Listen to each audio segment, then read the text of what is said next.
Je déteste quand on me regarde. Et je fais un peu le mauvais métier pour ça. Du coup. Ouais. J'ai jamais vu une bonne imitation d'Amy Winehouse. J'aimerais bien que vous jouiez cette chanson un peu bleue, comme ça. Et puis en fait, ça veut rien dire. Tu penses qu'il t'a bien cerné ? Ouais, de ouf. C'est terrifiant. Mes sources ne sont pas fiables. En fait, je me mets beaucoup aussi à la place du public. Je me dis, en fait, qu'est-ce que j'aimerais aussi moi voir sur scène. Hello tout le monde et bienvenue dans la Cour des Grands. Alors pour ce deuxième épisode, je reçois l'artiste musicale Caroline Alves. Caroline, comment tu vas ? Ça va bien, merci. Je te remercie d'avoir accepté mon invitation. Caroline, pour te présenter en quelques mots, tu es une autrice et interprète de 28 ans. Tu es née au Brésil, mais en 2008, tu viens vivre en Suisse avec ta maman. Tu grandis ensuite à Bienne, tu commences à t'intéresser à la musique et c'est en 2017 que tu sors ton premier projet musical nommé Unbound. S'ensuit de nombreux autres projets jusqu'à ton premier album, Moonlight, sorti en 2020. L'année d'après, tu reçois le titre de Best Talent aux Swiss Music Awards et en 2023, tu es en première partie de Coldplay sur leurs 2 dates au Letzigrund à Zurich. Plus récemment, tu as sorti un EP, Passion Fruit, et tu continues une tournée en Suisse et en Europe jusqu'à la fin de l'année. Dans ta musique, tu as un peu ta propre signature où tu mélanges plein de styles genre pop, hip-hop, soul, funk, jazz et même des fois électro, avec des inspirations venues des 4 coins du monde. Est-ce que j'ai dit n'importe quoi ou ça va ? Non, c'est très juste.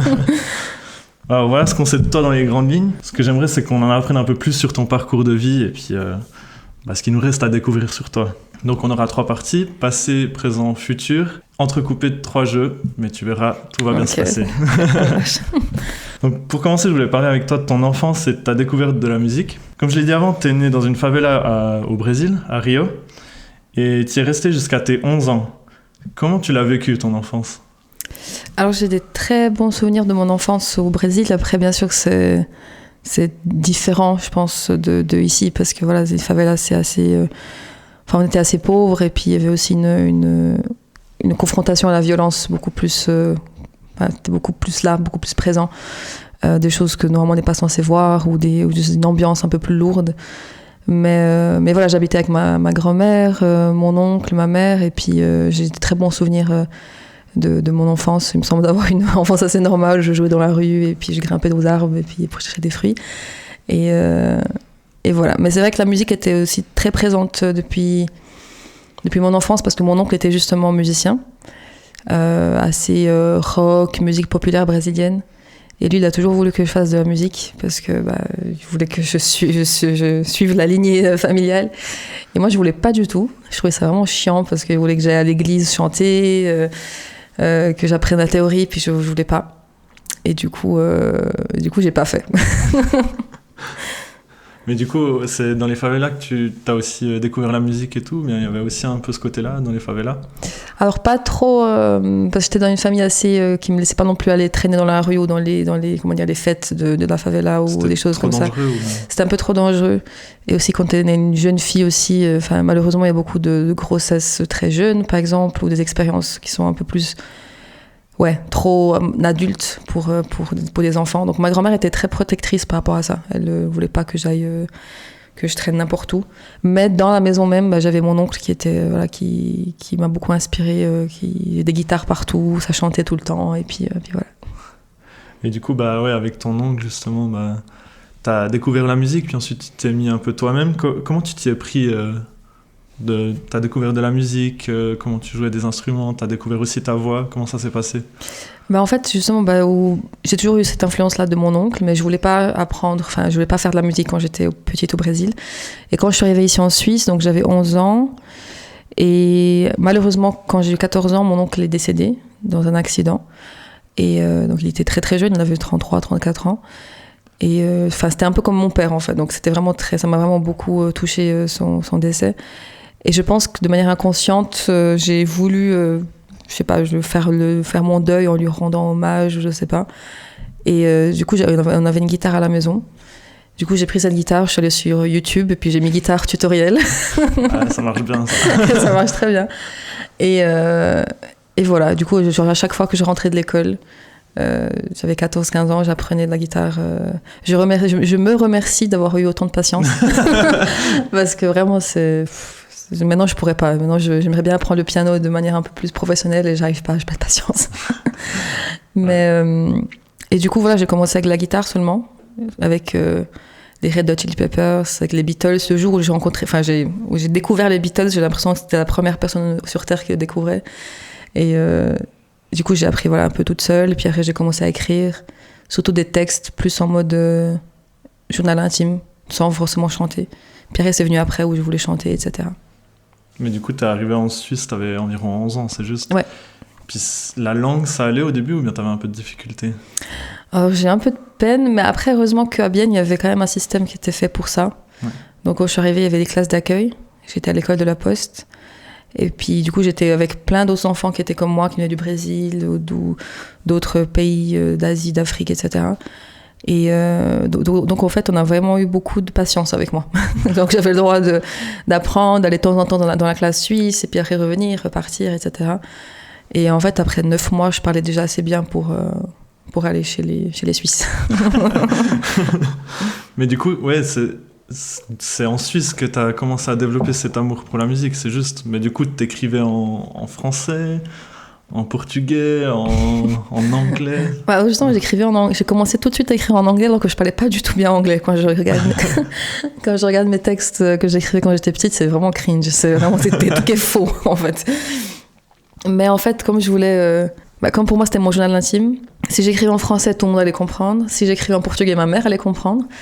Et ça, c'est la catastrophe. Donc, je me suis dit, j'écris en anglais, et puis comme ça, il n'y a personne qui comprend, parce qu'en plus, c'est faux. Donc, il n'y a vraiment personne qui comprend. Là, c'est sûr que personne... T'as commencé à jouer après dans les rues en Suisse, jouer un peu de musique. Qu'est-ce que ça t'a appris, finalement, cette expérience? En fait, ça m'a appris à être déjà moins timide, à être vue. Parce que encore maintenant, malgré ma carrière, etc., j'ai de la peine à être vue. Je déteste quand on me regarde. Et je fais un peu le mauvais métier pour ça, du coup. Ouais. Mais en fait, ça m'a appris justement à être vue, à accepter les critiques. Parce qu'en fait, dans la rue, personne ne demande rien. Donc j'avais beaucoup de commentaires positifs, mais j'avais aussi des gens qui me criaient dessus. Rentre chez toi, sale, je sais pas quoi. Donc c'était un peu... Mais c'était cool, j'ai fait beaucoup de rencontres. J'ai rencontré plein de gens qui sont encore dans ma vie aujourd'hui, des gens de radio, de labels. J'ai pu aussi voir plusieurs villes en Suisse. Je suis allée à Lugano, Fribourg, Lucerne, Genève, Berne, Bienne, en dernier. Ça te faisait peur, Bienne J'avais peur qu'on me voie, justement, en fait. Ah, okay. La première ville, c'était Lausanne, parce que je connaissais vraiment personne à Lausanne, donc je me suis dit, bon, je vais là-bas. Mais c'était une bonne expérience, ça m'a vraiment... Pour moi, à l'époque, c'était soit je faisais ça, soit j'allais sur Internet mettre des vidéos sur YouTube. Et ça, j'étais là, maintenant, mes collègues de classe peuvent pas voir ça, j'ai pas envie d'être vue. Donc je me suis dit, je vais dans la rue. Ouais, c'est le plus... même dans la rue, t'as quand même toujours un petit risque de croiser quelqu'un. Mais Internet, je trouve que c'est plus méchant. Donc je pense que j'avais plus tu peux te cacher derrière un écran. C'est ça. Alors que là... Donc j'avais un peu peur de ça. Mais en vrai, t'as eu des situations dangereuses ou des choses qui sont vraiment mal passées, ou bien c'est quand même généralement positif? Non, généralement, c'est assez positif. J'ai plein d'anecdotes très drôles, pas forcément de choses dangereuses. Alors oui, une fois, j'ai eu quelqu'un à Fribourg, un homme qui a mis la main dans son pantalon et qui s'est touché pendant que je jouais. Donc ça, c'était horrible. Ouais. Sachant que j'avais quand même, j'avais 17 ans, je crois, 17-18. Mais sinon, tout le monde, des gens étaient très bienveillants. J'arrivais quand même à payer des petites factures par-ci par-là avec l'argent de la rue quand même, parce que les gens sont très généreux. Et j'ai eu une fois une histoire avec la police qui était assez drôle parce que je conseille à personne de faire ça, mais normalement il faut demander une autorisation et moi je le faisais pas. Et du coup, quand une fois je suis allée jusqu'à Lucerne, j'ai commencé à jouer avec mon ampli. Et parmi les personnes qui m'écoutaient, il y avait la police. Et je me suis dit, super, je viens d'arriver, je vais faire 2 chansons, je me casse. Et ils m'ont laissé faire 8 chansons. Mais ils sont restés là dans le public. Donc en fait, au bout d'un moment, j'étais là, mais en fait, venez m'arrêter parce que c'est trop stressant. Et après, ils sont venus, et puis c'était très bienveillant, donc c'était rien de méchant, mais c'est que c'était un peu stressant de jouer pour la police. Bon, s'ils ont attendu 8 chansons, c'est qu'ils ont bien apprécié. Ouais, c'est déjà ça, j'espère. J'avoue qu'avec ce petit stress, c'était bien intégré. Je sais qu'au bout d'un moment, stop, quoi. Mais du coup, t'as quand même une petite notoriété grâce à ça. T'as senti un changement chez les gens que tu connaissais déjà quand t'as commencé à devenir un peu connu, si on veut? Ouais, alors oui. Bah, par exemple, quand j'ai commencé à jouer dans la rue, j'avais des amis qui étaient, entre guillemets, proches, qui parlaient un peu comme si j'étais un peu la clocharde du coin, qui allait dans la rue demander de l'argent. Ah ouais, ok, super. Donc, super. Même si la majorité réagit très bien. Là, je parle vraiment d'une toute petite minorité. Mais sinon, j'ai pas remarqué de vrais changements. Ou... Justement, il y a toujours une petite partie, des fois, qui je sens qu'il y a un peu une espèce d'essayer de profiter pour gratter des billets, des choses. Ouais, voilà. Mais sinon, non, pas vraiment. Et toi, t'as senti aussi que tu changeais, ta personnalité, elle changeait. Peut-être t'as pris plus confiance en toi en faisant ça. Bah, en fait, j'ai pris plus confiance en moi. Après, je sépare beaucoup, sans sonner, dissociative ou quoi que ce soit, mais je sépare beaucoup comment je suis dans la vie et sur scène, parce que déjà, chanter et parler, c'est deux choses complètement différentes. Si je devais parler devant les 100 personnes pour lesquelles je joue, je pense que je pourrais pas. Mais chanter, ça va. Et je vois que j'ai plus d'assurance, mais surtout que je kiffe plus, en fait. C'est surtout ça qui a changé. C'est que maintenant, j'ai beaucoup moins de pression. Je me réjouis d'aller jouer, je me réjouis de créer de la musique, et puis je me mets beaucoup moins de pression maintenant. Mais tu dirais plutôt que c'est un rôle, du coup, quand tu es sur scène. Aussi, je pense, le fait que tu chantes en anglais, ça crée encore plus un décalage avec ce qui t'est dans le privé. Mm-hmm. Tu penses que tu joues un rôle, ou bien c'est plus ta personnalité sur scène et ta personnalité privée, mais c'est quand même les deux mêmes. Enfin, je sais pas comment expliquer. Ouais, mais je pense plutôt deux personnalités différentes plutôt qu'un rôle. C'est plus... En fait, je me mets beaucoup aussi à la place du public. Je me dis, en fait, qu'est-ce que j'aimerais aussi, moi, voir sur scène. J'aimerais pas voir quelqu'un de timide qui est là, qui parle à peine, qui chuchote quand il parle, et puis qui bouge pas. Et puis je me dis, c'est vraiment un échange d'énergie. Et puis j'aimerais bien aussi, mon but final, c'est vraiment d'être vraiment une vraie performeuse. Donc je me dis, faut y aller. Et justement, tu as pris de plus en plus de notoriété. Puis cette notoriété, elle te faisait peur au début aussi, peut-être sur justement les réseaux sociaux. Tu t'es quand même mis sur les réseaux sociaux, YouTube, etc. C'est quand même ce qui fonctionne le mieux aujourd'hui. T'avais peur de cette médiatisation ? Ouais, et encore maintenant. Parce que, en fait, j'ai eu plusieurs expériences qui m'ont montré que les gens sont très méchants, justement. C'est ce qui a confirmé ce que je pensais quand j'avais 14-15 ans. Parce que je me souviens que genre première chanson que j'ai enregistrée, que j'ai publiée sur YouTube, c'est une chanson qui s'appelait Fast. Je sais même pas si on la retrouve encore sur YouTube. Quand je l'écoutais, elle est vraiment horrible. Mais voilà, bref. Et je me souviens, j'ai mis ça à 23h, je me suis dit, je vais dormir, et puis le lendemain, je vais me réveiller, ce sera incroyable, j'aurai plein de commentaires trop cool. 30 millions de vues. De succès, voilà. Pas du tout. Et j'avais que des commentaires, enfin non, pas que des commentaires, c'est faux. J'avais un commentaire de quelqu'un que je connaissais un peu, qui était vraiment très très méchant. En disant que c'était que la photo qui était bien. Et, enfin bref, j'ai un peu des commentaires un peu méchants. Et du coup, j'ai supprimé la vidéo. Enfin, je l'ai mis en privé. Après, j'ai remis en public. J'ai remis en privé parce que j'avais tout le temps peur des commentaires. Et j'ai eu aussi après, même chaque fois que j'avais un article dans le 20 minutes, des commentaires me faire traiter de je sais pas trop quoi parce que j'ai un décolleté, etc. Donc, quand j'ai gagné le Swiss Music Awards, c'était vraiment une Suisse du Brésil, du coup. Ouais. Enfin, bref. Donc, j'ai dû un peu arrêter de réagir parce que à chaque fois que je voyais ça, je tremblais, j'étais pas bien. Et des fois, ça me bloquait aussi pour m'exprimer sur les réseaux, en fait. Bien sûr. Ouais. En fait, le problème, c'est que ça devient aussi une normalisation d'insulter, si on veut, et de donner vraiment du négatif sans avoir une critique constructive derrière. C'est ça. Et ça, personnellement, je trouve ça vraiment ridicule de ne pas critiquer de manière constructive. Ah, s'il y a un retour positif, voilà. Mm-hmm. Mais je ne sais pas ce que toi t'en penses, mais justement, je trouve ça dommage que toi, tu te braques aussi à cause de ça, parce que tu sais que tu vas recevoir de toute façon des commentaires négatifs. Mm-hmm. Même si tu arrives gentiment à faire abstraction, mais ouais. Mais ça touche toujours. Et puis c'est vrai que c'est juste bête et méchant, justement. Parce que comme tu dis, si c'est des commentaires constructifs ou vraiment des conseils, etc., je suis très ouverte. Mais quand c'est une remarque parce que j'ai un décolleté et que du coup on me rabaisse en tant que femme, ouais. Et là, c'est dans le 20 minutes où d'un coup je me réveille puis il y a 30 commentaires comme ça, ou bien des commentaires racistes, ou voilà, c'est juste bête et méchant. Et puis c'est... Mais c'est vrai que, voilà, au début, je me souviens vraiment que ça me faisait vraiment trembler, parce que, voilà, Mais maintenant, ça va, parce que je me dis, en fait, si ces gens-là, ils n'ont pas peur, pourquoi moi, je devrais avoir peur de faire quelque chose de bien, en fait, de juste m'exprimer, donc, ouais. On peut passer au premier jeu. Je vais juste boire de l'eau avant. Oui, bois seulement. suis très nulle en jeu, attention. Non, tranquille. Je pense que ça devrait aller, parce que c'est assez lié à ce que tu fais, ce que tu as fait. C'est un blind test traduit. Ok. Donc j'ai traduit des chansons en français, et tu dois retrouver le titre et l'artiste. Ok, j'aime bien. Ils ont tout un lien avec toi, donc normalement, ça devrait aller. T'es prête ? Ouais. Embrasse-moi fort avant de partir. Tristesse estivale. Je voulais juste que tu saches que tu es le meilleur, bébé. Tu peux me couper dès que tu sais. C'est bon, je l'ai. Okay, c'est bon. Dis-moi. Summertime Sadness de Lana Del Rey. Parfait. Tu sais pourquoi j'en parle ? C'est une cover que j'ai sur YouTube. Exactement, ouais. C'est la première vidéo qu'on retrouve sur YouTube maintenant si on va sur ton compte. Ouais. Ça te plaît de faire des covers ? Oui. J'en fais pas beaucoup parce que je sais pas comment expliquer. Ça peut sonner un peu bizarre et puis voilà. Mais j'aime bien chanter ce que j'écris. Et je m'estime pas... Oui, je suis chanteuse, mais je m'estime pas vraiment vocaliste ou chanteuse. Plus quelqu'un qui chante ce qu'il écrit. Et alors j'adore chanter des reprises, j'en fais en concert. Je fais très souvent Back to Black de Amy Winehouse par exemple, ou Riptide de Vance Joy. Mais je fais pas beaucoup en fait. C'est vrai que je passe plus de temps à écrire que vraiment à chanter. On peut passer à la deuxième. Tu me coupes dès que tu je sais. sais, ok. Ça joue ? Maintenant que tu es sorti de ma vie, je me sens tellement mieux. Tu pensais que je serais faible sans toi. Survivor, Destiny's Child. Exactement.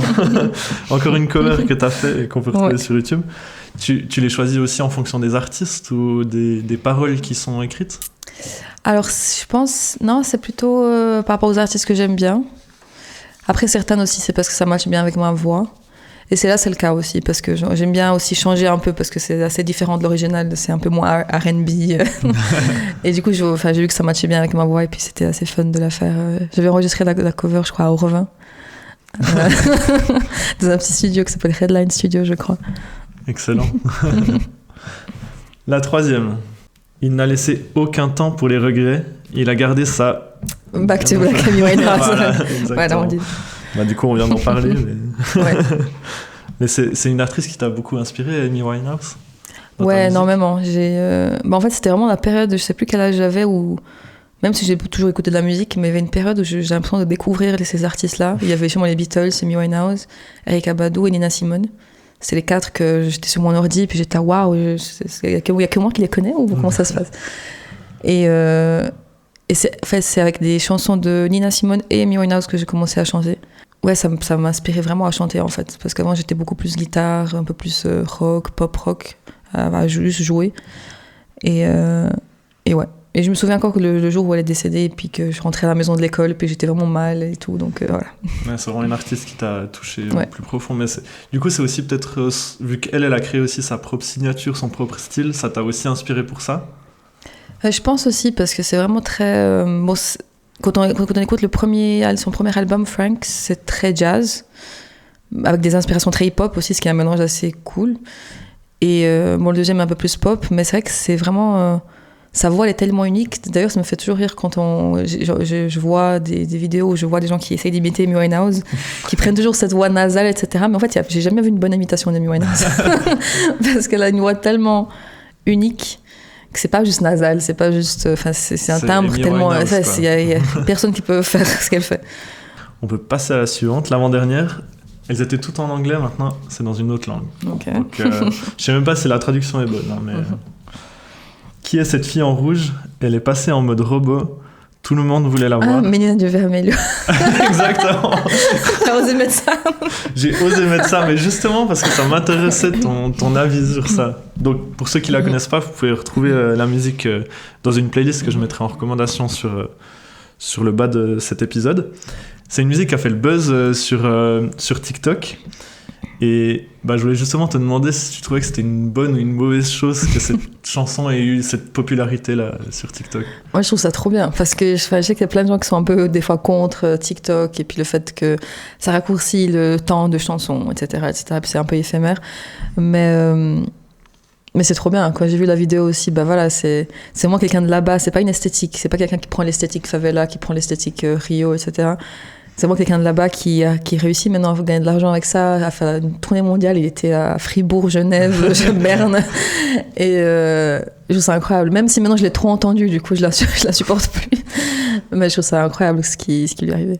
Parce que du coup, dans la vidéo, enfin, il y a 2-3 vidéos sur TikTok, même son clip et tout, c'est vraiment comme ça les favelas ou bien c'est juste une image comme ça? Non, c'est vraiment comme ça. C'est vraiment, ça se voit, je sens que c'est quelqu'un de là-bas, c'est pas une esthétique qui prend.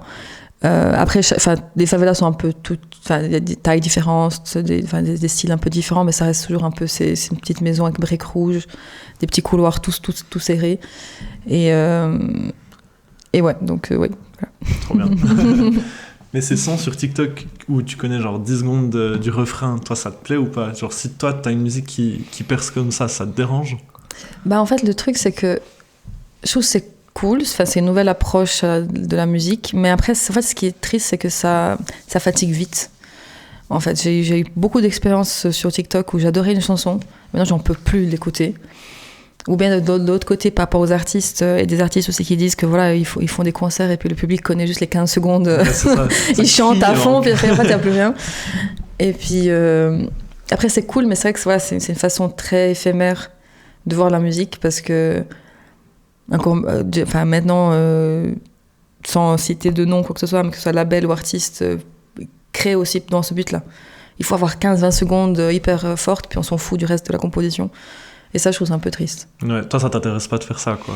Alors, si ça arrive, je serais contente. Ouais, bien sûr, non, mais tu vas pas construire ta musique en fonction de ça. Non.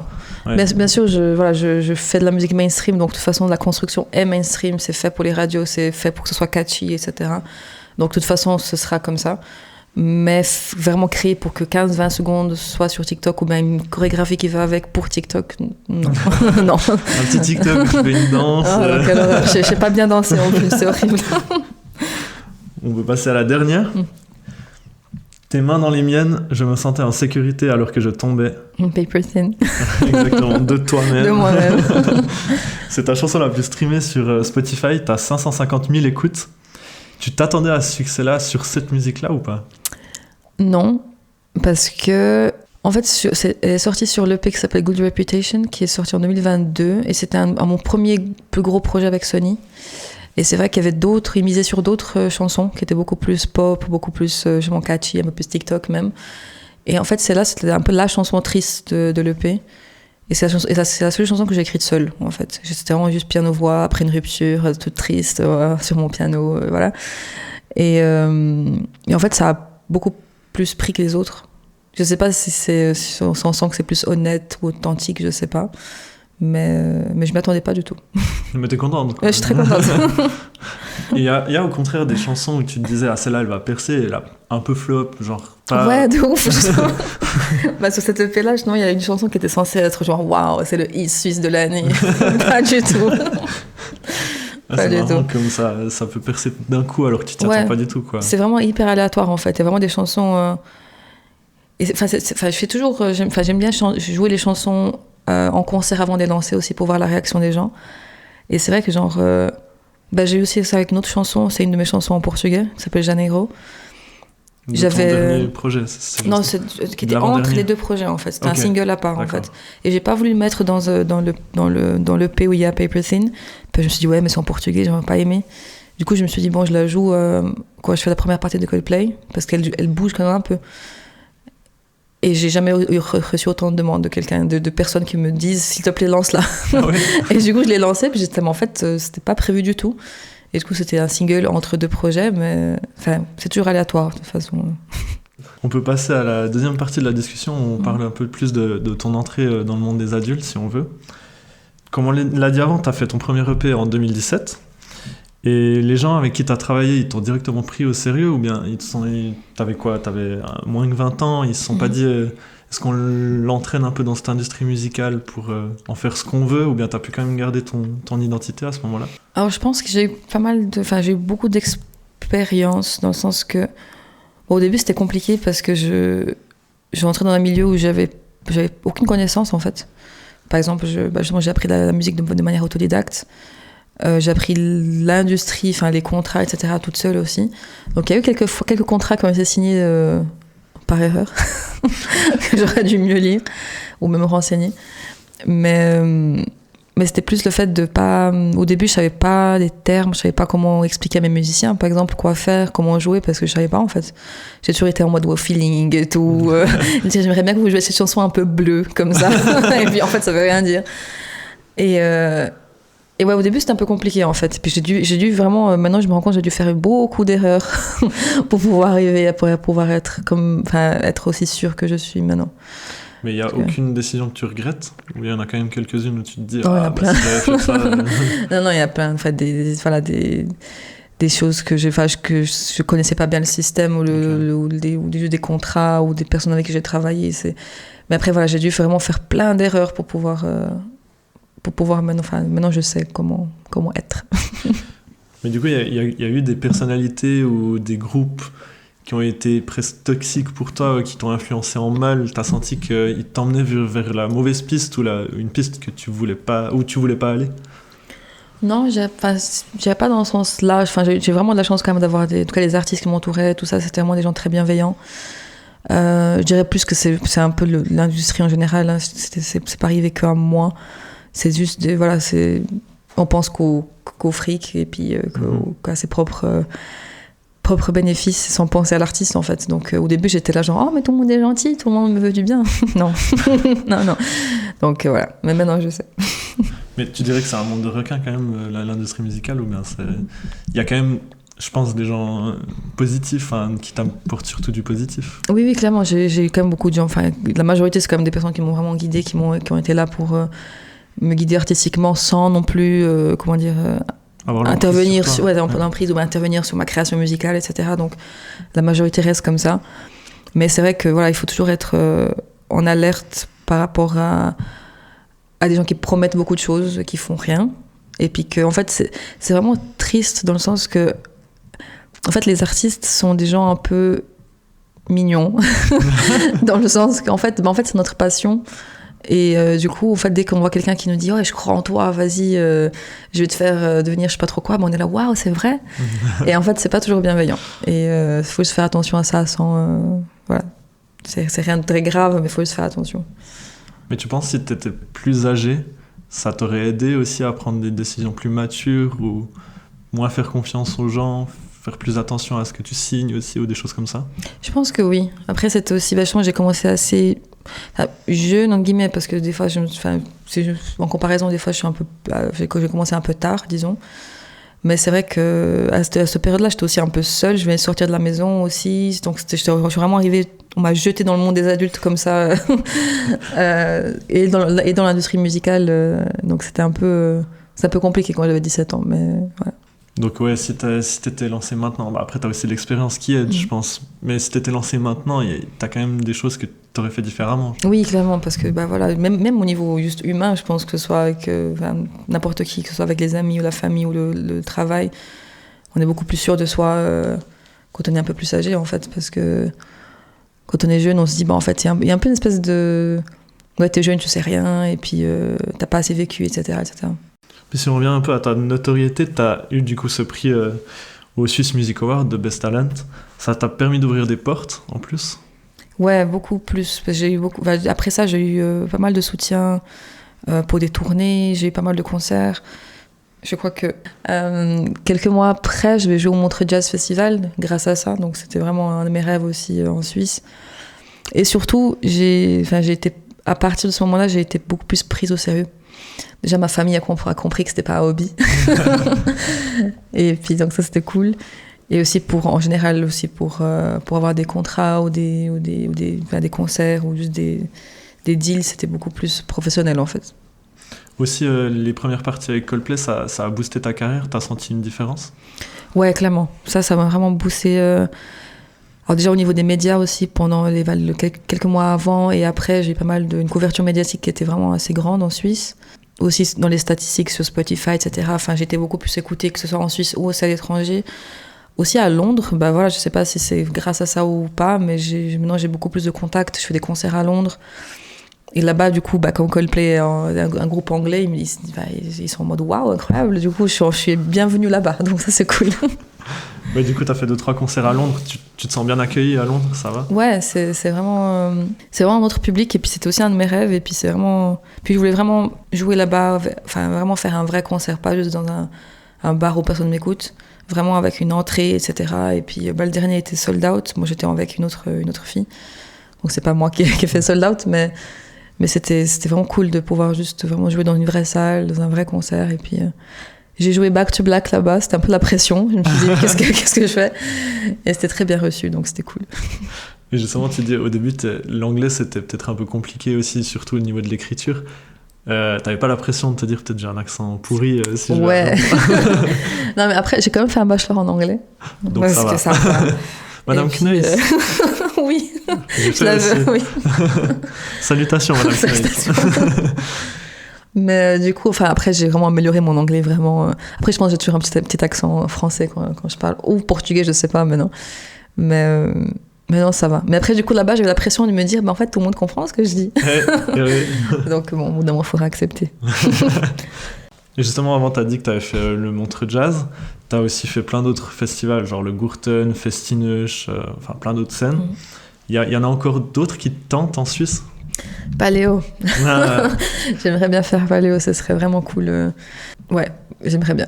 J'espère que ça va arriver. Je jette ça dans l'univers comme ça en le disant. Tout à coup, hein, c'est pas l'année prochaine. 2026. Je sais pas, je pense pas qu'ils ont fini la programmation. À tout moment. Voilà, j'espère. Paléo, si vous nous écoutez. Et puis, t'as fait aussi beaucoup de salles de concert, etc. Il y a des salles de concert que t'aimerais faire dans le monde aussi, peut-être, je sais pas. Moi, j'ai toujours mon rêve, même si j'ai pas beaucoup joué à Paris, mais vraiment jouer dans une salle comme la Cigale ou l'Olympia à Paris, ce serait incroyable. Mais c'est vrai que j'ai pas vraiment de salle de rêve. Ouais, si, en fait, si, je mens. Il y a clairement l'auditorium Stravinsky. Ce serait vraiment... Quand j'ai joué au Montreux Jazz, c'était malheureusement la version Covid, donc c'était un peu plus réduit. Et j'aimerais beaucoup retourner vraiment dedans, au Stravinsky, dans la formule normale, hors Covid. Parce que un des premiers festivals où j'ai été quand je suis arrivée en Suisse, c'était là, pour les soirées brésiliennes. Et puis, je suis retournée pour voir Erykah Badu, Massive Attack. Je suis encore retournée cette année et tout. Donc, c'est vraiment mon festival préféré. Et de jouer à Stravinsky, je pense que j'arrête la musique après. J'ai plus rien à faire. T'as plus rien à prouver, c'est bon. Puis du coup, tu préfères faire de la scène ou être en studio? C'est différent, en fait. J'aime bien les concerts parce qu'il y a toute l'ambiance avec mes musiciens. J'adore être avec eux, que ce soit avant ou après. Et puis sur scène, justement, je suis arrivée vraiment au stade où je m'amuse maintenant. Bien sûr, je stresse toujours. Avant mon concert à Londres, j'étais en train de trembler en backstage. On dirait que c'était mon premier concert. Donc c'est toujours là. Mais j'aime bien le studio parce qu'on peut plus essayer plein de choses, en fait. Et c'est très différent parce que le concert, c'est vraiment juste... Pour moi, c'est s'amuser et puis vraiment cet échange d'énergie. Puis le studio, c'est vraiment juste plus dans le cerveau, en fait, de créer et puis d'essayer plein de choses et puis de s'amuser aussi, mais plus au niveau de la créativité, en fait. Du coup, c'est deux parties différentes, mais qui te plaisent tout autant, quoi. Ouais, c'est ça.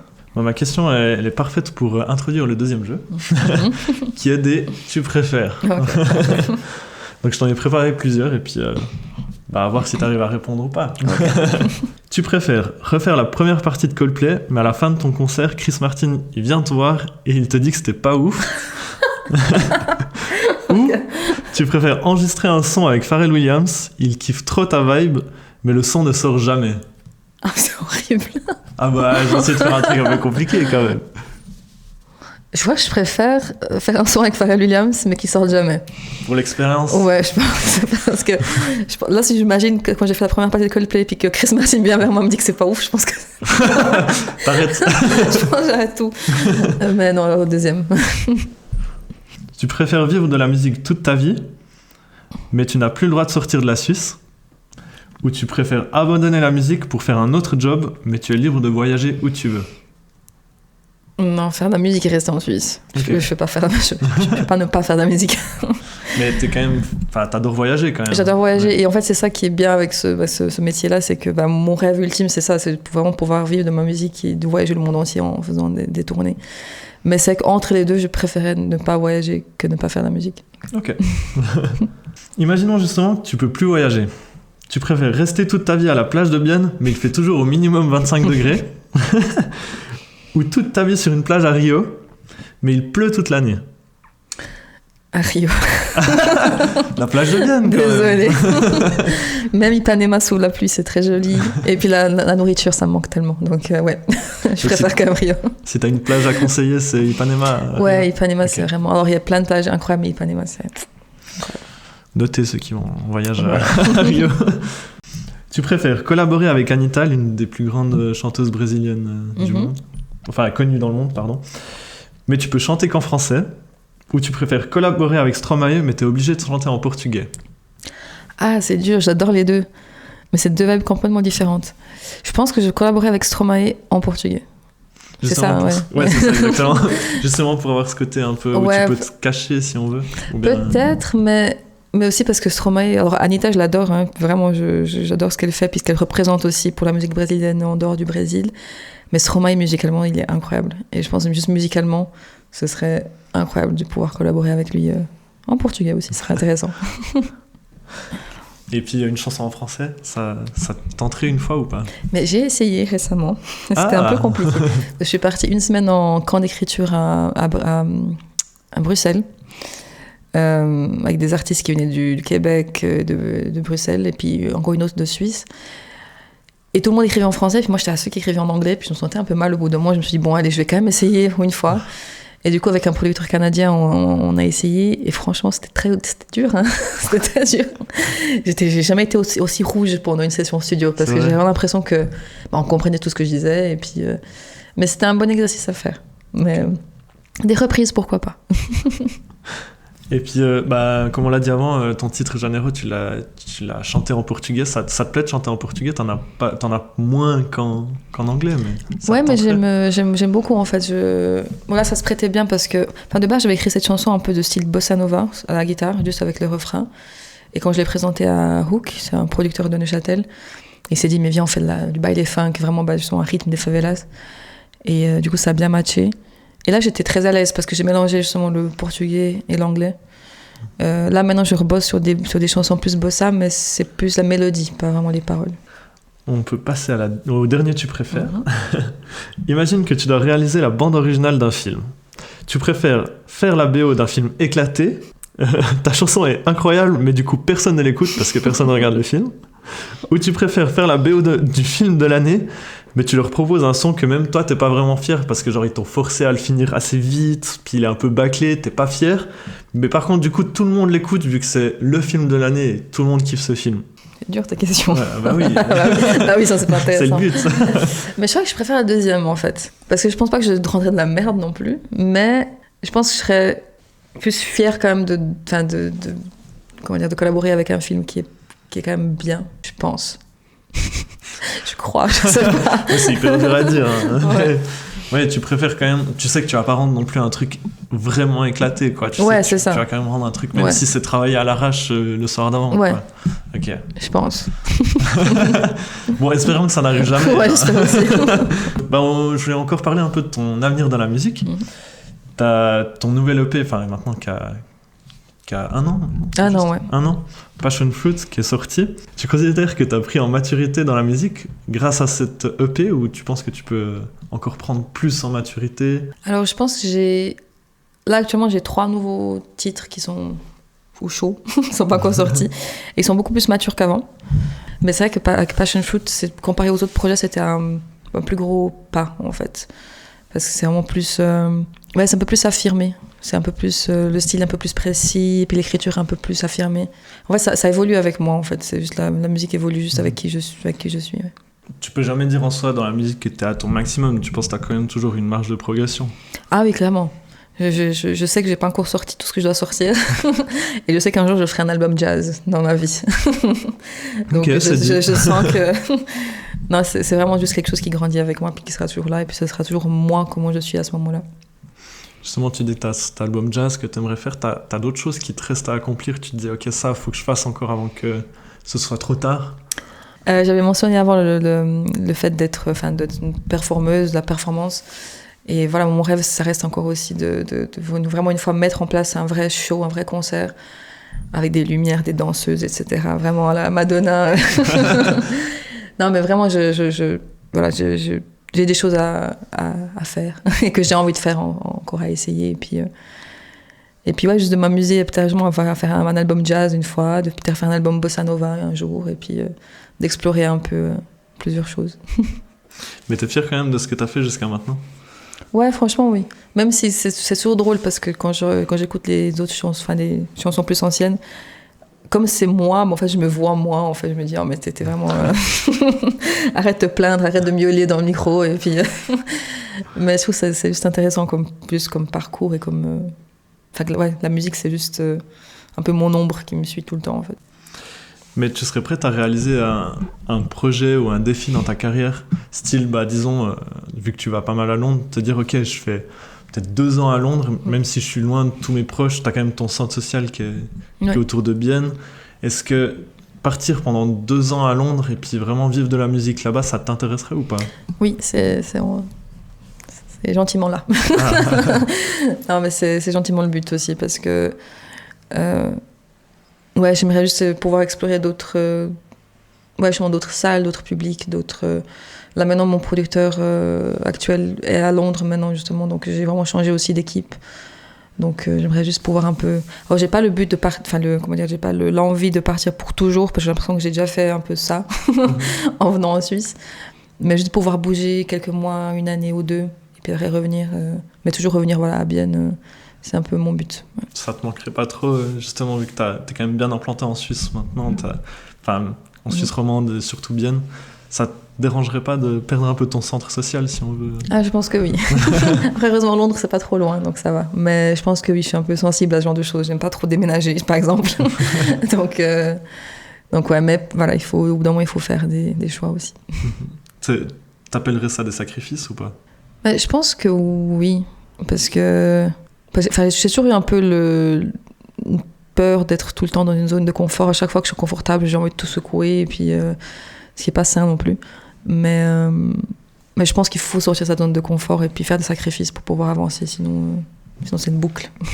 Et si malheureusement, tout d'un coup, la musique, ça ne fonctionne plus vraiment pour toi, tu as un plan B ou tu as déjà pensé à un truc qui pourrait fonctionner pour toi et que tu serais contente de quand même faire une carrière dans un autre métier que la musique?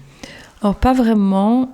Mais si je devais penser, je pense que je resterais quand même toujours dans le secteur culturel. Même maintenant aussi, je fais aussi un peu des mandats en tant que bookeuse. J'organise des concerts aussi à Bienne. J'aide aussi d'autres artistes à connaître un peu où aller, aussi qui contacter, etc., pour la promotion, etc. Donc c'est un milieu qui m'intéresse beaucoup, donc je resterai toujours dans ce milieu-là. Ouais, tu resterais quand même un peu dans le domaine, quoi. C'est ouais. Pas tu vas t'éloigner complètement de la musique, mais... Non, c'est pas devenir tout à coup horlogère. Boulangère. Boulangère, voilà. Mais du coup, t'as fait plusieurs autres jobs en même temps que la musique ou avant de faire de la musique? J'ai fait... Bon, déjà, j'étais en études. Quand j'ai commencé, j'étais en études, puis je travaillais, donc j'avais les 3 en même temps, c'était un peu beaucoup. Après, j'étais vendeuse pendant 2 ans, j'ai pas mal de petits jobs par-ci, par-là. Après, pendant quelques années, j'ai vraiment pu vivre à 100% de la musique. C'est justement après les Swiss Music Awards, Coldplay, 2021, 2023, c'était un peu les années où j'ai vraiment vécu à 100% en tant que musicienne. Mais après, voilà, Covid, instabilité, culture, etc. C'est toujours un peu dur en Suisse. Puis maintenant, je retourne, j'ai plein de petits jobs à côté. T'es aidée culturellement, au niveau de la culture, par la ville de Bienne ou par la Suisse? Oui, alors récemment, l'année passée, j'ai reçu le prix de développement de carrière de la ville de Bienne. Donc pendant 2 ans, ils me suivent et puis voilà, ils m'aident aussi à financer si j'ai envie de prendre des cours de chant, de danse, plein de trucs. Justement, l'année passée, j'ai enregistré une session live aussi pour pouvoir aussi avoir du beau matériel vidéo pour pouvoir demander des concerts. Tout ce qui entoure tout ce qui est hors création, mais qui aide aussi à développer ma carrière et puis avoir du matériel et puis du contenu professionnel. Mais tu trouves que t'es assez bien suivi en Suisse ou t'aurais besoin de plus de soutien? Non, franchement, je trouve que j'ai vraiment de la chance par rapport à ça. J'ai toujours été très, très soutenue, que ce soit par la ville de Bienne, le canton de Berne, ou même pour la fondation de musique actuelle qui est à Lausanne, qui m'a aidée pour les tournées. Pour ça, vraiment, j'ai de la chance. Je sais qu'il n'y a pas beaucoup d'artistes qui ont cette chance-là. Mais pour ça, vraiment, j'ai pas le droit de me plaindre. C'est vraiment très précieux comme soutien. Top, on peut passer au dernier jeu. Du coup, ce dernier jeu, c'est un quiz sur des événements insolites qui sont passés dans la musique. Donc c'est un peu spécial, ça sera pas forcément toujours en lien avec toi, du coup peut-être que ce sera un peu plus difficile, mais je vais t'aiguiller, t'inquiète pas.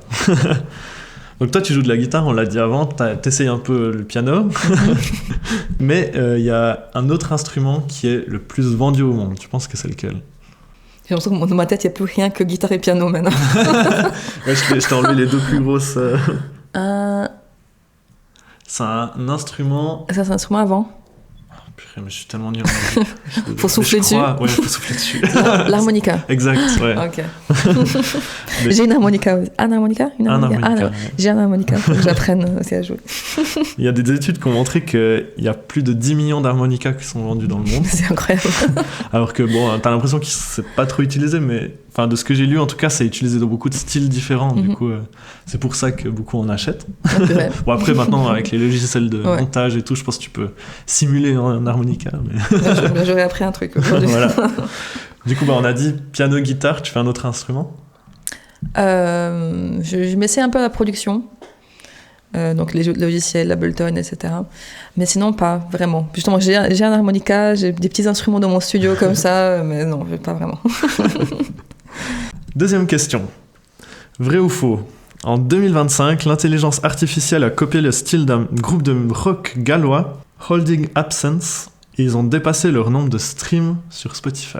Est-ce que c'est vrai ou faux? Je crois que c'est vrai, mais je sais pas si je confonds avec une autre histoire, mais j'ai aussi entendu un truc du genre.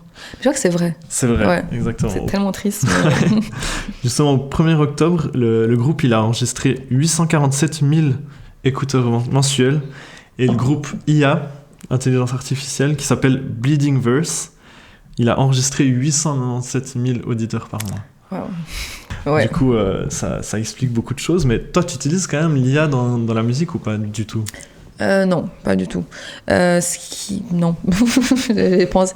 Ça m'est déjà arrivé une fois pour la création d'harmonies, mais sans mettre dans la chanson finale, juste pour pouvoir avoir plusieurs harmonies en même temps, de demander une simulation de voix. Mais ça, c'est mon producteur qui avait utilisé, mais sinon, non, parce que je trouve. De mettre ça dans vraiment la créativité, je trouve ça vraiment un peu triste. Si c'est un outil pour avoir des. Enfin, comme dans tous les logiciels, hein, comme même Autotune ou Melodyne, enfin, des choses pour avoir une correction, pour que ça sonne vraiment propre, etc. Pour moi, je trouve ça c'est OK. Mais quand ça touche à la créativité, je trouve ça un peu triste. Mais du coup, si comme tu apprenais de la guitare, tu aurais demandé peut-être à ChatGPT t'aider un peu dans ça. Ouais, c'est ça. Peut-être j'aurais demandé comment, je sais pas, comment, ou bien juste comment apprendre, par quoi je devrais commencer, etc. Mais dans la créativité même, je trouve ça un peu... Ouais, tu veux pas que ça impacte justement ce que tu crées, quoi. C'est ça, je vais pas demander à ChatGPT de m'écrire des paroles de chansons, par exemple. Bah justement, moi, je lui ai demandé les chansons qu'il pourrait faire selon toi, selon ton style. Ah. Et puis, il m'a donné 2-3 titres, et j'aimerais savoir si ce seraient des titres qui t'intéresseraient à utiliser, tu vois. Ok. Il y aurait Roots and Scars, donc Racines et cicatrices. J'aime bien. Echoes of Rio, Écho de Rio, ou Between Two Skins, entre deux peaux. Et il dit que tu parlerais beaucoup du coup de tes racines, le dépassement de soi, le regard des autres, ou même encore le doute de soi-même. Tu penses qu'il t'a bien cerné? Ouais, de ouf. C'est terrifiant. J'aime bien Between Two Skins. Ouais, Between Two Skins. Bon, du coup, je t'ai annulé la possibilité de l'utiliser. Voilà, bah oui, j'aime bien. Mais ouais, j'ai trouvé que ça ressemblait quand même pas mal à ce que toi tu produisais déjà comme musique. Enfin, j'ai quelques notions d'anglais aussi, et puis je comprends quelques paroles, et je me dis que c'est quand même des thèmes qui reviennent assez souvent. Ouais, ça c'est vrai. Ça me connaît bien. Dernière question. Est-ce que tu pourrais me donner le top 5 des pays qui t'écoutent le plus sur Spotify? Mes sources ne sont pas fiables. Okay. Dans l'ordre, c'était, je pense, numéro 1, c'est quand même Suisse. Top 5, comme tu veux, tu peux me dire. Suisse, premier. Ouais, je pense. 2, je crois que c'est la France. 3e, la France. France. 2, Allemagne. Ouais, 2, Allemagne. 4. Attends, t'as regardé ça quand? Début octobre. Début octobre. 4. Angleterre. Non. Brésil. Non. Le Brésil n'est pas dans le top 5? Non. Même pas, wow. C'est... Il n'y a pas toute ma famille au Brésil qui écoute. Dommage. Dommage. Un pays qui touche la Suisse et un pays encore dans l'Europe. Un pays qui touche la Suisse. L'Italie? Non. L'Autriche? Ouais, L'Autriche, en ok. 4e. Allez. Et le dernier, c'est un pays francophone aussi. Belgique. Ouais. Ouais, j'ai vu ça récemment, ça m'a étonné aussi. Qu'il y ait beaucoup de... Ok, Belgique, j'ai très beau. Et puis j'ai fait la même chose, mais pour Insta, parce que tu fais quand même pas mal de trucs sur Insta aussi, tu fais pas mal de promotions sur Insta. Du coup, tu penses qu'ils viennent d'où les gens d'Instagram? Instagram. Bon, Suisse, je pense, clairement. Exact, ouais, toujours premier. Suisse. Bon, là, du coup, Angleterre doit être là. Ouais, 5e. Ouais, 5e, ok. Parce que Allemagne. Non. Même pas. Brésil, du coup. Là, Brésil, je pense deuxième, que oui. Ouais. Exactement. France. France, 4e, et il te reste le 3e. Belgique. Non. Non. Pas en Europe. Pas en Europe. Non. États-Unis. Ouais. Waouh, trop bien. Ouais, ça change de... Je me suis dit, de Spotify à Insta, ça allait être à peu près la même chose, Ouais. mais il y a quand même une petite différence. Pas mal. Je m'attendais pas aux États-Unis, mais c'est cool. Bon, tant mieux, non? Ouais. Ça te plairait d'avoir une petite carrière aux États-Unis aussi? Bah, j'ai pas trop ce rêve-là, mais j'ai eu récemment, enfin non pas récemment, il y a une année quand j'ai lancé Passion Fruit, j'avais eu une surprise J'avais été dans un article de NPR, de Tiny Desk. Ok. C'était l'article de meilleur album de la semaine, puis Passion Fruit était dedans. Et j'étais là, qu'est-ce qui se passe? Et je savais pas pourquoi, et c'est personne de mon équipe qui avait envoyé, donc je sais pas comment ça a été découvert, et puis tout à coup j'ai eu un boom d'écoute à New York et Los Angeles. Alors oui, ce serait cool. Mais j'ai pas ce rêve-là, mais ce serait sympa. Bon, ça fait toujours du bien voilà, de mais voir c'était que... cool. Pour l'instant, ça reste assez fixé sur l'Europe. Oui, c'est ça, ouais. Ouais. Oui. Et ma famille au Brésil. Mais du coup, le Brésil aussi, ça, ce serait un rêve pour toi ou pas forcément? Oui, ça, ce serait vraiment un rêve de vraiment jouer dans un vrai festival, une vraie salle aussi. Après, le Brésil a un autre système ça fonctionne autrement, tout ce qui est booking. C'est pas vraiment des salles qui bookent des artistes, c'est plutôt des boîtes de production. C'est un peu comme en France, c'est un peu différent de la Suisse. Donc c'est un peu plus compliqué si t'es pas déjà connu là-bas. Mais ce serait vraiment un rêve de pouvoir jouer pour ma famille, quoi. Parce que à chaque fois, ma grand-mère, elle demande des milliards de photos de chaque concert, et puis des vidéos et tout. Donc ce serait cool si vous pouvez voir ça une fois en live. Juste peut-être faire un concert proche de chez toi au Brésil, quoi. Ça ouais, serait justement. un truc, Mais c'est organisé, il faut que je m'y mette. Bon, on arrive à la fin de cette interview, mais il me reste une dernière question, la question Anoname. Ok. C'est un de tes proches qui t'a préparé une question et que je vais te lire. Pardon? Oui, j'ai bossé. Hein. Donc tu devras y répondre, mais aussi trouver qui te l'a posé. Ok. T'es prête? Oui. Qui choisirais-tu pour un featuring improbable?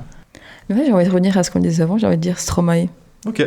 Je sais pas, ce serait ultra improbable, mais ce serait incroyable. Dans la prod ou bien aussi dans la prod et l'écriture et le chant. Surtout l'écriture. Je trouve qu'il y a un type d'écriture qui est incroyable. Et pourquoi pas m'essayer en français pour la première fois? Stromae, si tu nous écoutes. On va toucher tout le monde aujourd'hui. Du coup, qui l'a posé? J'ai aucune idée. Bon, il donne pas beaucoup d'indices dans sa question. Ouais, justement. C'est un homme. Il fait de la musique? Mm-hmm. Est-ce que c'est Hook? Non. Il a déjà travaillé avec moi? Ouais, un musicien. C'est Arnaud? Non. Qui commence par M, son prénom? Maximilien? Max. Juste Max. Max. Okay. Max Mechler. Ah, trop chou. C'est un musicien de la Neuville, justement, qui est un de tes amis proches, c'est juste? Oui, c'est juste, ouais. Il représente quoi pour toi dans la musique? C'est quelqu'un qui t'a aussi aidé, qui jouait aussi avec toi? Bah, maintenant, oui. On a fait quelques projets ensemble. On était dans la même classe au gymnase des Alpes à l'époque. On était ensemble et lui il faisait de la guitare, il était toujours très très rocker, voilà. Mais pendant longtemps on n'a pas vraiment collaboré. C'est que récemment qu'on a commencé un petit peu. On a fait un concert au Lake Live ensemble par exemple. Et c'était cool. C'était la première fois qu'on était vraiment sur une grande scène ensemble. Et puis ça fait plus de 10 ans qu'on est amis, donc c'était cool. Ça va, je suis pas tombé à côté alors. Non, ça va, c'est bon. Je pense que c'est vraiment mon meilleur ami, donc ouais. Ah ouais, bon. ça va. Donc ça va. Et du coup, à chaque fin d'émission, je demande aux gens de faire une recommandation culturelle. Ça peut être n'importe quoi, ça peut être un film, un resto, une série, enfin ce que tu veux, même une personne juste. Du coup, je sais pas si tu y as pensé ou si tu veux que je donne d'abord ma recommandation, comme tu veux. Tu peux aller toi, vas-y. Ok, je commence moi alors. Je vais vous conseiller tous les duos rappeurs-chanteuses qui existent sur Spotify. J'adore ce mélange qu'il y a entre une voix mélodique et justement un rappeur qui pose juste son texte et la chanteuse qui fait des mélodies à côté. Et en ce moment, il y a le titre Mélodrama qui perce assez bien de DC's et Theodora, et que je trouve, même je sais pas si DC's on peut appeler ça un rappeur parce qu'il est aussi très mélodique, mais enfin, j'adore ce contraste-là qu'il y a entre deux artistes plus connus, on peut dire genre Damso et Angèle, ou une autre chanson que j'aime bien, c'est une chanson de Solane et Zamdan. C'est des mélanges que j'adore. Et justement, on a fait une playlist avec un pote à moi qui s'appelle Léo Kramer. Et puis, on est plusieurs à mettre des titres dessus, justement, que des chanteuses et rappeurs qui fit ensemble. Et moi, j'adore ça. Du coup, je vous conseille d'aller écouter cette playlist. Je vous la mets aussi en recommandation de l'épisode. Toi, ça te plairait de faire un feat comme ça? T'as déjà fait un feat avec Catégorique, justement, où t'as fait... c'est une rappeuse, mais du coup, c'est quand même aussi ce mélange-là. Ça te plairait d'en faire un d'autre? Ouais, moi, j'aime trop ça. Mon rêve, quand j'étais petite, c'était d'être Fergie des Black Eyed Peas. Donc, exactement, voilà. Donc, j'aimerais trop... J'ai fait avec Catégorique, j'avais aussi fait il y a très longtemps avec Sims, un rappeur jurassien. J'ai aussi fait avec d'autres... des fois en live aussi, des fois j'invitais aussi des rappeurs sur des morceaux. Donc ouais, j'aimerais trop. Mais c'est vrai que c'est pas ce qui vient de manière instinctive au niveau de la création, mais ce serait cool de refaire ça. Ouais, justement, moi j'adore ce décalage qu'il y a entre le rappeur et la chanteuse, où vraiment ça amène deux styles différents, même ça oblige des fois le rappeur à peut-être pousser un peu plus la mélodie, ce qui est plus intéressant je trouve aussi à écouter, mais après c'est mon avis. Mais... Puis les mélodies sont aussi très bien pensées dans ce genre de chansons-là, parce que c'est tellement le moment fort de la chanson qu'elles sont hyper... Les top lines sont juste incroyables, ça, à chaque fois c'est vraiment hyper fort. T'as une chanson à recommander si tu y penses là? Dans ce style-là, j'ai pas pensé, mais c'est que... je sais pas. Maintenant, ça me vient pas. Tu peux le dire après. Je dirai après, je vais dans la playlist. Et moi, j'avais une recommandation, c'est une artiste belge que j'ai rencontrée justement quand j'étais dans ce camp d'écriture, qui est pas trop connue pour l'instant, mais que je trouve qu'il mériterait d'être vraiment très très connue, qui a une voix incroyable, qui s'appelle Nsangu, et un titre qui s'appelle Le Criminel. C'est vraiment très très soul, c'est en français. Donc j'écoute pas beaucoup de chansons en français, mais celle-là elle est vraiment incroyable. Et c'est vraiment très très soul, avec des racines, je sais plus quel pays d'Afrique maintenant, mais elle mélange beaucoup de ce genre de chants-là dans ses chansons. Et c'est en lingala, voilà, donc c'est Congo. Je crois. Voilà. Je sais qu'il parle le lingala au Congo, mais est-ce que mais en tout cas, elle chante aussi en lingala, elle mélange lingala et français, puis je trouve ça vraiment incroyable. Trop bien. On la mettra aussi en recommandation. Je sais pas combien de recommandations je peux mettre sur Spotify. Mais de toute façon, je vais mettre elle parce qu'évidemment, tu la recommandes. Donc, on va la mettre. Je viens de penser à la chanson chanteuse rappeur. C'est Damso avec Selassou aussi. Ah ouais. Je sais plus le titre. C'était... Non, c'était... je sais plus maintenant. J'ose vite regarder. J'ai la musique dans la tête. I want you to know, je crois. Oui, c'est ça. Ouais. C'est Lassou déjà moi j'adore sa voix et son écriture qui est incroyable. Et puis ce mélange avec Damso, le clip il est incroyable. Et puis du coup lui il est plus dans la mélodie aussi. C'est vraiment trop bien. Parfait. Il me semble parfait pour illustrer ce que je disais avant. Et puis je vous invite évidemment aussi à écouter tous les projets différents de Caroline Alves qu'on peut retrouver sur les plateformes de streaming. Donc je vous mettrai aussi son profil sous les recommandations. Si vous voulez aller la voir en concert, elle fait encore quelques dates en Suisse jusqu'à la fin de l'année avec son EP Passion Fruit justement. Tu te produiras où encore? J'ai le 5 décembre au Port-Franc à Sion et le 6 décembre au Royal à Tavannes. Parfait. Ouais. Merci beaucoup d'être venu. Et puis si vous la croisez, n'hésitez pas à lui demander à pousser une petite chanson, ça fait toujours plaisir. Allez, ciao tout le monde. Merci.